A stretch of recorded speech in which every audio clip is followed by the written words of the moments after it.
Hi friends, நம்ம இந்தியாவில் engineers பண்ண பெரிய பெரிய ப்ராஜெக்டை பற்றி பேசும்போது அதில் ஹவுரா பிரிட்ஜ் ரொம்ப முக்கியமானதாக இருக்குது. எதனா ஒரு மூவியில் கொல்கத்தா சீன் எடுக்க டைரக்டர் முடிவு பண்ணிட்டா கண்டிப்பாக அதில் ஹவுரா பிரிட்ஜ் சீன் இருக்கும். கொல்கத்தா ஸ்வீட்ஸுக்கு எவ்வளோ ஃபேமஸாக இருக்கோ அதே போல் இந்த ஹவுரா பிரிட்ஜுக்கும் ரொம்ப ஃபேமஸ்.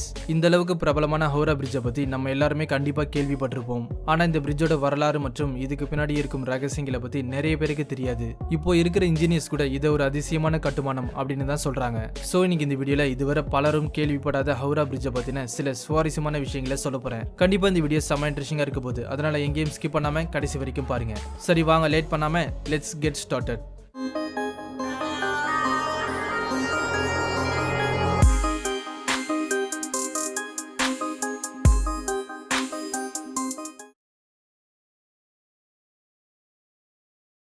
ஒரு காலத்துல கொல்கத்தா மற்றும் ஹவுரா நகரங்களுக்கு இடையே இருக்கும் ஹூக்லி நதிக்கு மேல எந்த விதமான பிரிட்ஜும் இல்ல. அந்த நதியை கடந்து போகணும்னா வெறும் படகு மூலமாக தான் போக முடியும். இங்க இருக்கிற போக்குவரத்தை இன்னும் கொஞ்சம் எளிதா மாத்த அப்போ இந்தியாவை ஆட்சி செய்துட்டு இருந்த ஆங்கிலேயர்கள் 1881 ஒரு பிரிட்ஜை கட்ட முடிவு பண்ணாங்க. அதுக்கப்புறம் 1882 பிரிட்டிஷ் சிவில் இன்ஜினியரான சார் பிராட்ஃபோர்ட் லெஸ்லி முதல் முறையா ஒரு பிரிட்ஜை கட்ட ஆரம்பிச்சாரு. சுமார் 22 லட்சம் செலவுல ஒரு சாதாரண பிரிட்ஜ் ஆரம்பத்துல கட்டப்பட்டது.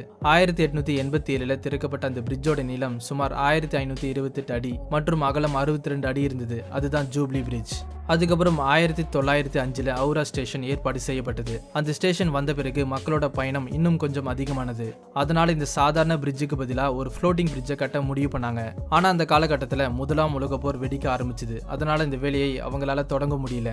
ஒரு வழியா போர் முடிஞ்சதுக்கு அப்புறம் 1922 நியூ ஹவுரா பிரிட்ஜ் கமிட்டி தயாரானது. அதுக்கப்புறம் இந்த பிரிட்ஜை கட்ட டெண்டர்ஸ் விட்டாங்க. அப்போ ஜெர்மனிக்கு சொந்தமான ஒரு கம்பெனி எல்லாரையும் விட ரொம்ப கம்மியான செலவில் அந்த பிரிட்ஜை கட்டி தரதா சொன்னாங்க. ஆனா ஜெர்மனி மற்றும் பிரிட்டன் நாடுகள் இடையே அந்த அளவுக்கு ஒரு நல்ல ரிலேஷன்ஷிப் இல்லாத காரணத்தால இந்த டெண்டரை அந்த கம்பெனிக்கு தர மறுத்துட்டாங்க. அதுக்கப்புறம் இந்த டெண்டர் இந்தியன் பப்ளிக் செக்டார் கம்பெனியான Braithwaite Burn and Jessop construction கம்பெனிக்கு தரப்பட்டது. இந்த பேலன்ஸ்டு கேண்டிலிவர் பிரிட்ஜை கட்டி முடிக்க சுமார் 26,500 டன் ஸ்டீல் தேவையா இருந்தது. அந்த காலகட்டத்தில் இந்த அளவுக்கு அதிகமான ஸ்டீலை உற்பத்தி செய்யறது அவ்வளவு லேசான விஷயம் இல்லை. என்னதான் இருந்தாலும் பிரிட்ஜ் கட்டி முடிக்கிறது ரொம்ப முக்கியமான விஷயமா இருந்தது. அதனால அப்போ நம்ம நாட்டில் இருந்த மிகப்பெரிய ஸ்டீல் உற்பத்தியாளரான டாடா ஸ்டீல் கம்பெனி அந்த வேலையை செய்ய முன் வந்தது. அதே போல ஸ்டீல் உற்பத்தி செய்யற அந்த கான்ட்ராக்ட் டாடா ஸ்டீல் நிறுவனத்துக்கு தரப்பட்டது. சுமார் 23,500 டன் ஸ்டீல் டாடா கம்பெனி தந்தாங்க. மிச்சம் மீதி இருக்கிற ஸ்டீலை மற்ற சின்ன நிறுவனங்கள் உற்பத்தி செஞ்சாங்க. தேவையான ஸ்டீலை தயார் பண்ணி முடிச்சதுக்கு அப்புறம் ஹவுரா பிரிட்ஜோட டிசைனை ரெடி பண்ணாங்க. இங்க ஆங்கிலேயர்கள் ஒரு விஷயத்துல ரொம்ப கச்சிதமா இருந்தாங்க. அது என்னன்னு பாத்தீங்கன்னா, பிரிட்ஜ் எந்த டிசைன்ல இருந்தாலும் அதுக்கு கீழே எந்த விதமான தூண்களும் இருக்கக்கூடாதுன்னு சொன்னாங்க. ஏன்னா அப்படி பண்றதால எந்த பிரச்சனையும் இல்லாம பிரிட்ஜ் கீழே போக்குவரத்து நடக்கும். அதனாலதான் இதை பேலன்ஸ்டு கேண்டிலிவர் பிரிட்ஜ்னு சொல்றாங்க. ஏன்னா பேலன்ஸ்டு கேண்டிலிவர் கட்டமைப்புல வெறும் கார்னர்ல மட்டும் தான் சப்போர்ட் இருக்கும். அதே போல ஹவுரா பிரிட்ஜ் தயார் பண்றப்போ வெறும் 4 தூண்கள் மட்டும் தான் போட்டாங்க. அதுல 2 தூண்கள் ஒரு கார்னர்லயும் இன்னும் 2 தூண்கள் இன்னொரு கார்னர்லயும் போடப்பட்டது. ஆனா பிரிட்ஜுக்கு அடியில் மட்டும் எந்த ஒரு தூணும் இல்ல. பிரிட்ஜோட மொத்த எடையும் வெறும் அந்த 4 தூண்கள் மேலதான் சார்ந்திருக்கு.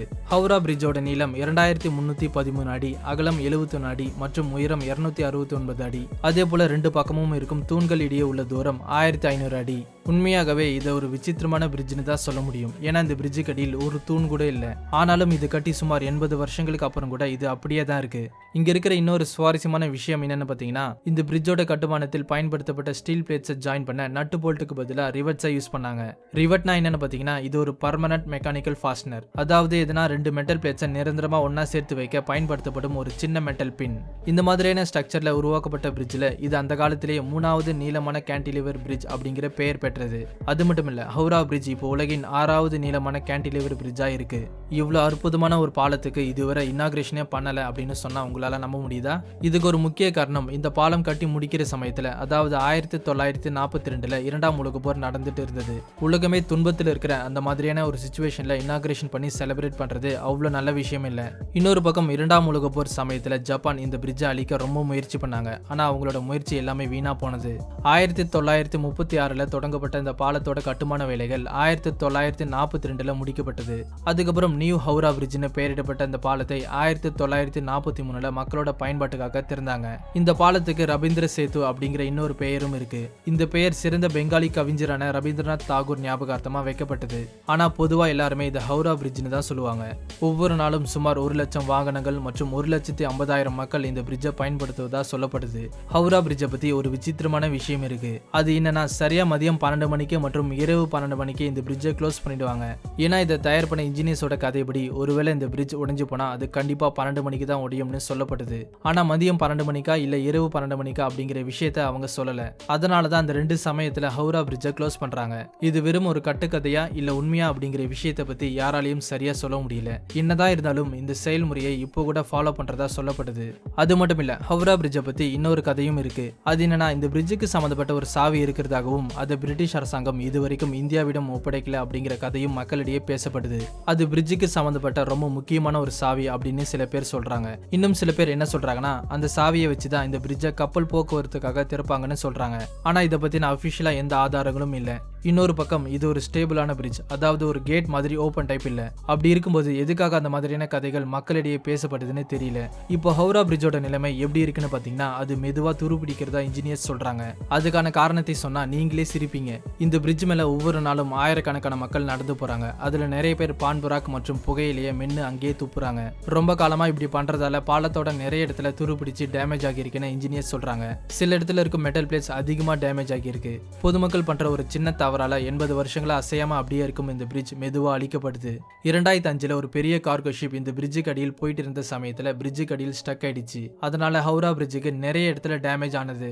அது மட்டும் இல்ல, பறவைகளோட கழிவுகளால இந்த பிரிட்ஜ் சேதமடையுதுன்னு சொன்னா உங்களால நம்ப முடியுதா? இதுக்கு காரணம் பறவைகளோட கழிவுகள் பிரிட்ஜோட மெட்டல் பிளேட்ஸ்ல விழும்போது அங்க கெமிக்கல் ரியாக்ஷன் நடக்கிறதா சொல்லப்படுது. அதனால ஏற்படும் எரோஷனால அந்த மெட்டல் பிளேட்ஸ் மெதுவா சேதமடையுதுன்னு இன்ஜினியர்ஸ் சொல்றாங்க. ஒவ்வொரு வருஷமும் பறவைகளால நாசம் பண்ணப்பட்ட இடத்தை கிளீன் பண்ண அங்க இருக்கும் அரசாங்கம் சுமார் 5 லட்சம் ரூபாய் கான்ட்ராக்டா தராங்க. இந்த பிரிட்ஜை முழுசா பெயிண்டிங் பண்ண கிட்டத்தட்ட 26,500 லிட்டர்ஸ் பெயிண்ட் தேவையா இருக்கு.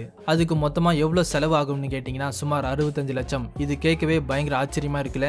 2005 பிரிட்ஜில் சில ரிப்பேர் செய்யப்பட்டது. அப்போ சுமார் 8 டன் ஸ்டீலை பயன்படுத்தினாங்க. அதுக்கு மொத்தமா 50 லட்சம் செலவானது. இந்திய அரசாங்கம் இந்த பிரிட்ஜ் அழிந்து போகாம பாதுகாக்க தொடர்ந்து பராமரிச்சுட்டு வராங்க. ஏன்னா இது இந்திய வரலாற்றில் மற்றும் கொல்கத்தா வரலாற்றில் ரொம்ப முக்கியமானதா இருக்கு. அதனால இதை பாதுகாக்கிற முக்கிய பொறுப்பு அரசாங்கம் கிட்டையும் இருக்கு, அதே போல பொதுமக்கள் கிட்டையும் இருக்கு. ஹவுரா பிரிட்ஜை பத்தின உங்களோட கருத்துக்களை கமெண்ட்ல சொல்லுங்க. இந்த வீடியோ உங்களுக்கு பிடிச்சிருந்தா லைக் பண்ணுங்க, ஷேர் பண்ணுங்க. தொடர்ந்து இந்த மாதிரி நிறைய இன்ட்ரெஸ்டிங்கான வீடியோஸை பார்க்க நம்ம சேனலை சப்ஸ்கிரைப் பண்ணி அந்த நோட்டிஃபிகேஷன் பெல்ல ஆல்ல செட் பண்ணிக்கோங்க. மீண்டும் இந்த மாதிரி ஒரு இன்ட்ரெஸ்டிங்கான கண்டென்ட்டோட உங்களை அடுத்த வீடியோல சந்திக்கும் வரை உங்களிடமிருந்து விடைபெறுவது உங்கள் ஃபேக்ஸ் தமிழன்.